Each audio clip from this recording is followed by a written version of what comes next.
Offensive line, we know that Tyler Bowen has 4 offensive line commits. Sam Greer, soon to be a 5-star, already the number 17th ranked player in the country in Rivals. And when he becomes a 5-star, Ohio State will have a 5-star edge rusher in Kari Wilder and a 5-star offensive tackle in Sam Greer. And what do we talk about at the beginning of every cycle? Everybody wants a 5-star edge rusher. Everybody wants a 5-star offensive tackle. And these guys are going to deliver in the class of 2026, a class that everybody seems to hate. That is the first time that's happened since 2018 that you've had one of each of those. And that is incredibly impressive. And the Bucs did it the hard way with Kari Wilder. Kari Wilder was a top 250 prospect when they went out to see him, Matt Patricia and Larry Johnson. They knew what they had. And from the time they offered him, from the time he committed to Ohio State, 8 days went by. Why did 8 days go by? Because on day 11, he was taking an official visit to Notre Dame, and they weren't chancing it. They were locking that down, and they did. They out-evaluated, they out-efforted, they went and got him. And then the world saw who he really was at the Rivals camp, and all of a sudden, he's a 5-star, and they didn't have to fight off like they did, have these big financial battles for Carter Meadows, try to get Zion Ellie out of Maryland. Luke Waffle out of New Jersey, that big battle with USC that Ohio State went back and went out of their comfort zone to try to pay for him. And then USC came back with a big offer. Rodney Dunham, like all these guys, these brand name guys that we've known the whole cycle as the 5-star edge rushers, Richie Wesley, all these guys, everybody knew all cycle. And when it's all said and done, Kari Wilder, the Buckeye commit, is a 5-star right with those guys, as 7 of the top 14 prospects are edge rushers, and Kari Wilder is in there with them. That's because these guys are rare. They're hard to find. When you do, they're very, very expensive. And the Buckeyes got one, and they did it in a much more difficult way, in a much more impressive way than the guys that just went out and spent, right? So big kudos to them for Kari Wilder, 5-star edge rusher. And then Sammy Greer, they didn't let him get out of state.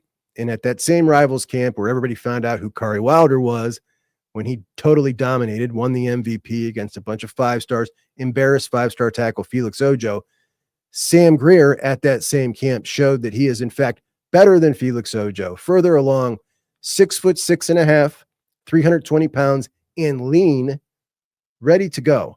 And on the basketball court, Sam is a dancing bear. And he started off his senior season at Hoban fantastic. He's looking great.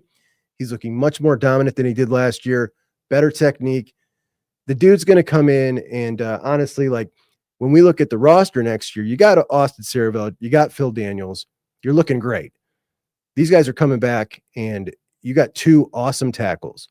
You got Carter Lowe, who's coming along very well as a freshman this year, top 100 prospect out of Toledo. And then you got Big Sam. That's looking like that could be the future, as well as Ian Moore, Justin Terry. Like you've got dudes at tackle now. So who knows who wins all those battles, but you're kind of loaded right now with bringing him in. In addition to him, you've got Max Riley. Max Riley will be an interior guy. He will be a stalwart. He's going to be like a Luke Montgomery. In addition to him, you bring in Aaron Thomas out of Arizona and Justin Tucker out of Arizona. Aaron Thomas, a true tackle body. So he's another one. And you can call him a little more projecty because he hasn't been playing as long. Last year was his first year on the offensive line, coming from the defensive line, a great athlete. Dad was an offensive lineman, and he is a true tackle body. And then you got Tucker Smith, who's an interior guy, reminds you of an Ohio 3-star offensive lineman, meathead, wants to bang heads. And that's the 4 you got. So you want to get 5. And Tyler Bowen offered Landry Breed. Landry Breed out of Mentor, a guy we've talked about for a long, long time, committed to NC State. Now, he came and visited Ohio State. He's going back to visit NC State next weekend. And, he's got a decision to make. NC State, obviously, on the totem pole of their priorities, he is much higher than he is on Ohio State's totem pole. On Ohio State's totem pole, he's the number 5 guy. On NC State's, he's their probably top guy. I haven't looked, but he probably is their top offensive lineman, which means when everybody has this 20.5 million that they're divvying up, well, he's going to get a bigger percentage of that share of revenue share from NC State than he will from Ohio State. That's just the way this is going to go from now on. And the only difference there is, okay, am I going to offer you a guaranteed NIL deal? Well, Ohio State's not. Somebody else will. And, the money's not going to be the same. How much does the Ohio kid from Northeast Ohio want to go to Ohio State? I suspect a whole hell of a lot. But that's not where Tyler Bowen is stopping, because he's always also going to see on Friday Adam Guthrie. Now, obviously, if you guys have been watching me for any amount of time, Guthrie was a long topic on this show for forever. And Ohio State got off out of the gate really rough when it came to Adam Guthrie, who at the time you had the big Ohio 4 linemen, Sam, Max Riley, and Guthrie, and Will Conroy. My buddy Will. I like Will a lot. Will, a North Carolina commit, originally committed to Oklahoma, but then North Carolina. Well, Fry was after Sam Greer and Max Riley really hard. Will Conroy had an offer, but he didn't want him. So he ended up committing to Oklahoma and then North Carolina. But Adam Guthrie didn't have an offer, and he camped. 6'7", 290-pound tackle. Camped at Ohio State. Looked really good at the camp at Ohio State. And the Buckeyes were kind of slow playing him. He had like 25 offers, then 26, then 27. And it was like, what's going on here? You got this kid from Ohio who eventually the Buckeyes are definitely going to offer. Like, yeah, sure. You want these other guys more than him. You're not going to get enough that you're not going to end up offering this kid. Like, you're going to offer him. It's going to happen.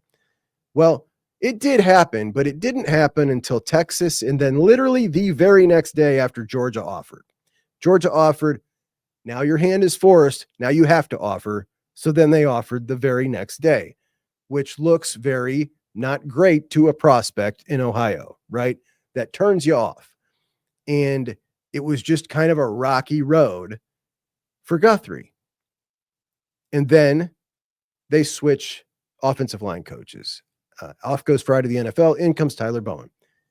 And in that time frame, Guthrie was very tight with Clemson, very tight with Matt Luke and Dabo Swinney. And he ends up committing to them shortly after Bowen comes aboard.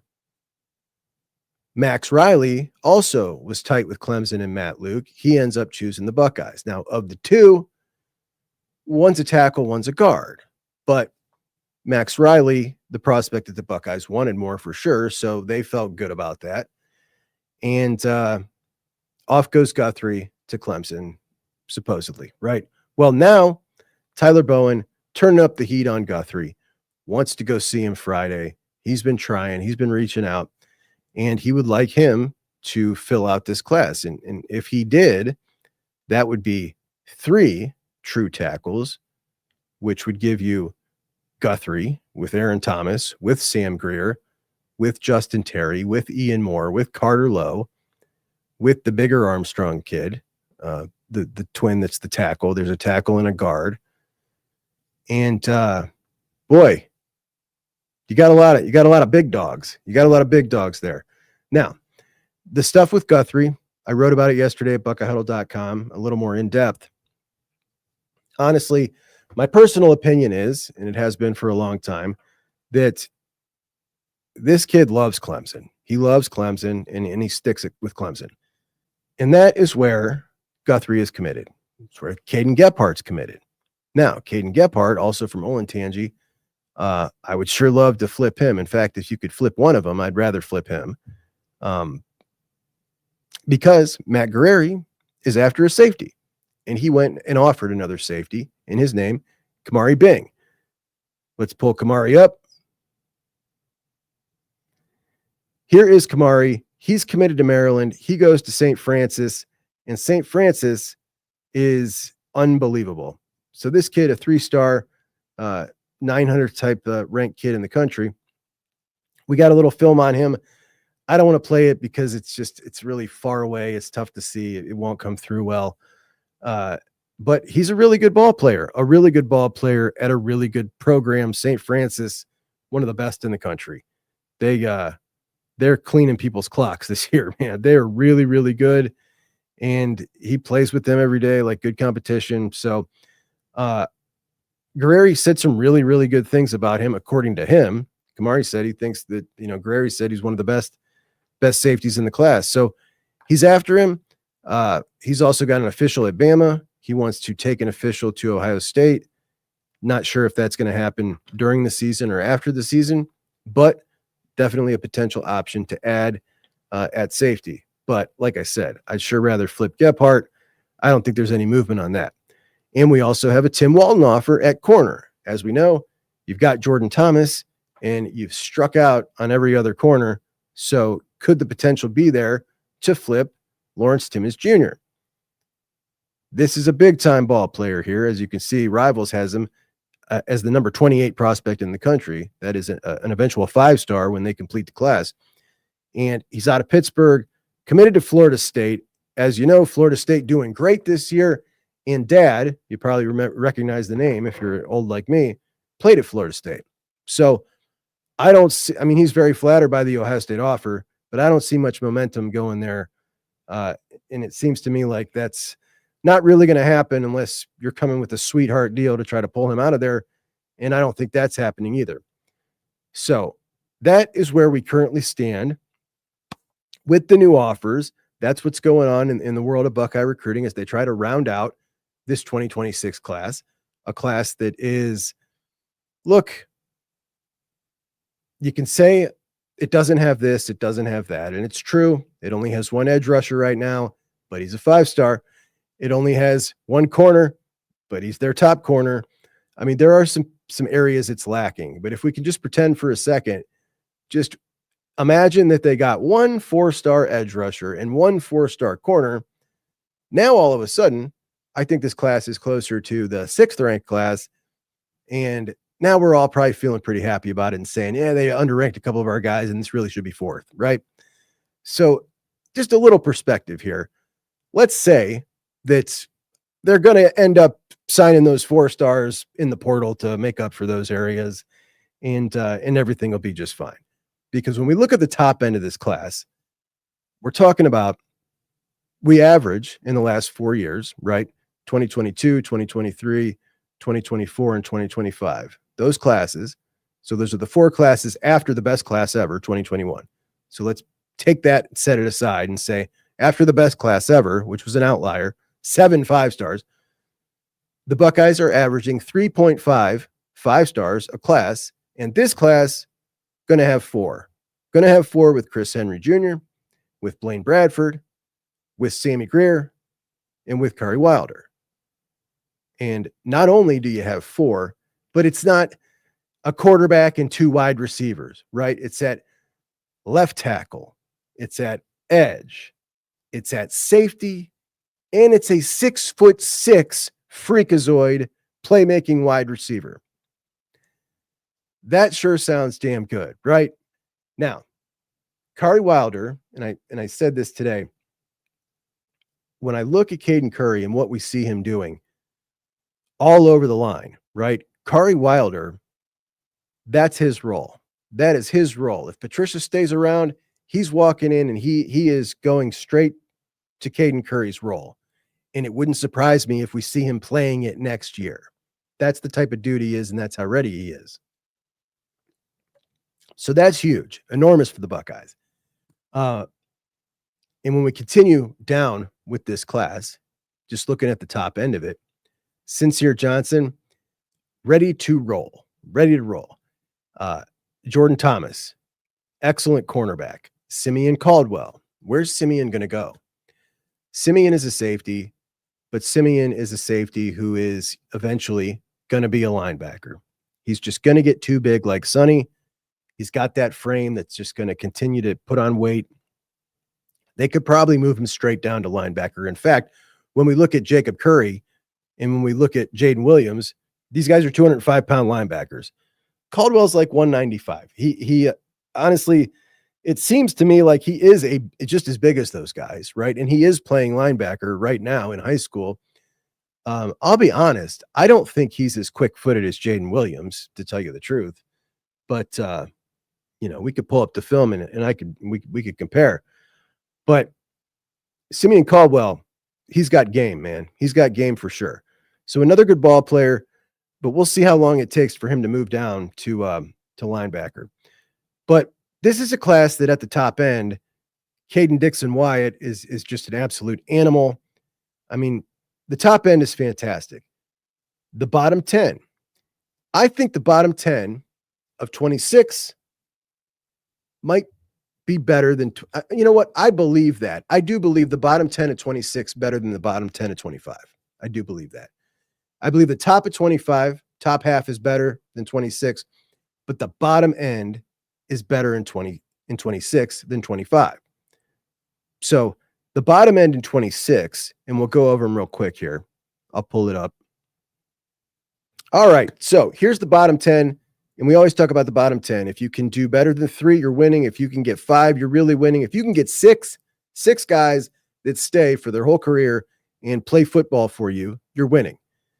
Jaden Ricketts out of Pataskala, Ohio. Not someone I'm 100% convinced is going to be one of those guys.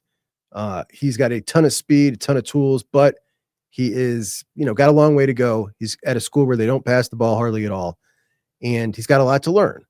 And sometimes that's a long track and a lot of years sitting behind people. And sometimes it doesn't work. So we'll see.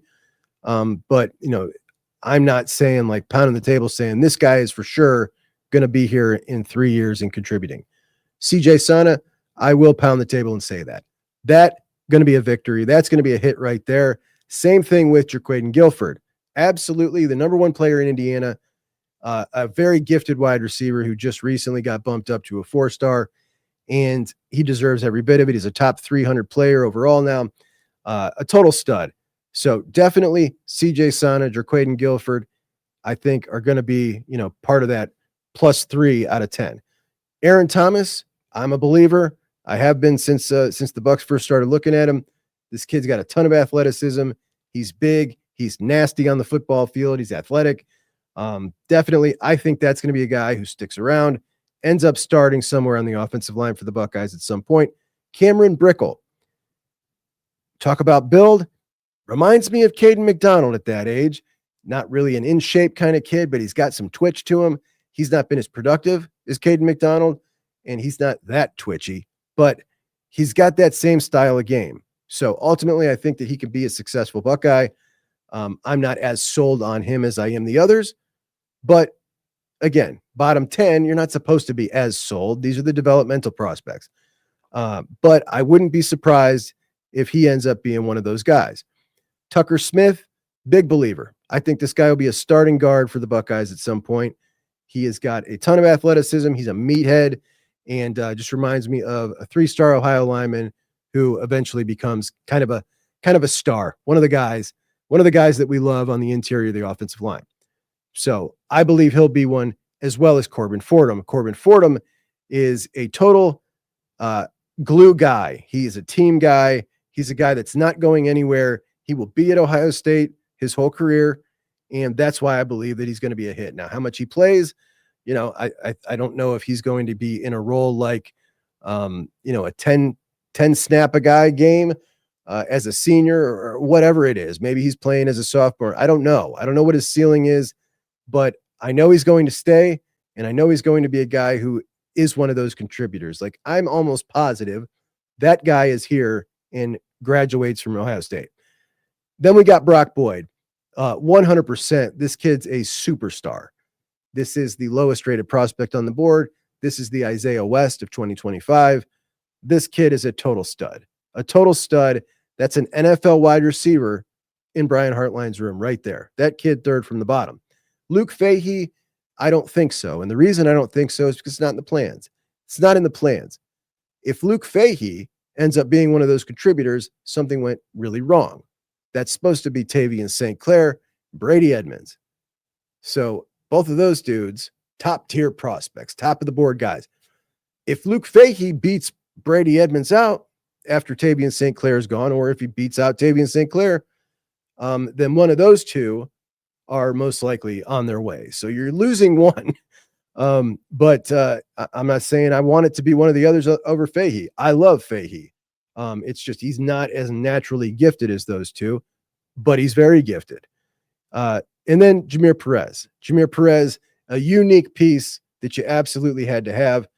Big time anchor piece in the middle of the defensive line that is currently not on the roster. At 6'4", 330, he's just a big hunk. And did I just call him a big hunk? A big hunk of beef. So I think that that's going to be a guy who's going to be a contributor. So I think Jameer, Brock, Corbin, Tucker, Cam, Aaron, Guilford, Sana. That's a lot, man. That's a lot. Now, I'll be wrong on a couple of them, right? But if you can get 5, you won big. Now, let's go to 25. All right, let's do the same exercise in 2025, starting with Javon McFadden. Look, I watched this dude in practice stonewall Caden McDonald. Absolutely. Absolutely. And I love his attitude and everything about him. Des Jones is next in line to be a really good slot receiver. I don't know if he's big enough to do the kind of blocking that we're seeing like Brandon Innes do. We'll find out. He's certainly skilled enough to be the receiver like that. But yes, I would ultimately say, yeah, I think he's definitely going to be one of those guys. Max Roy. Max, a wrestler. I'm telling you, his film is not great. He doesn't move great, but he is so strong at the point of attack. He reminds me a whole lot of Ty Hamilton.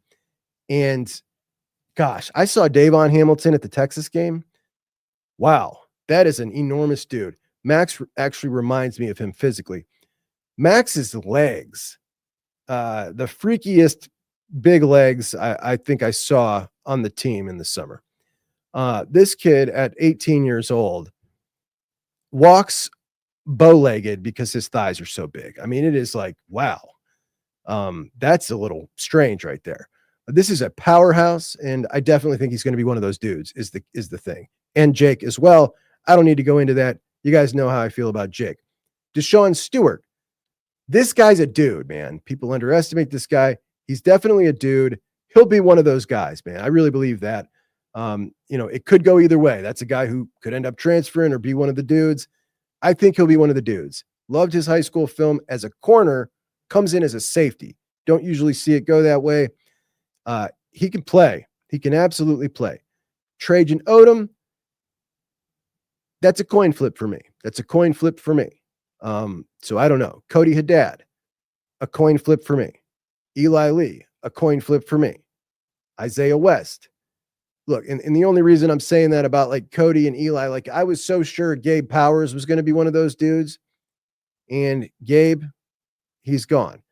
When we look at Deshaun Stewart, like I was sure Jaden Bonsu would be one of those dudes, and he's gone. Like this is why you just never know. But this is how I feel right now. But Isaiah West, I'm 100% sure. I'm 100% sure that not only will he be one of those guys, he's going to be one of those guys this year. That's how I feel about it. Jordan Thomas, I don't know. I might be less than a coin flip on this one. I don't know. He is just enormous, and he's a corner, and I don't know if that's going to work because he's not quite quick enough at that size. We'll see. But he's a really interesting prospect. So let's see. I was 100% yes on Isaiah, on Cook, Max, Dez, Jay, and Stu. That's 5. So yeah, I rest my case. That's how I feel. I worked myself through that with you guys right there, kind of on the fly. My theory was I believed in the bottom 10 and 26 more, and I think that I just proved it to myself with you on the air here.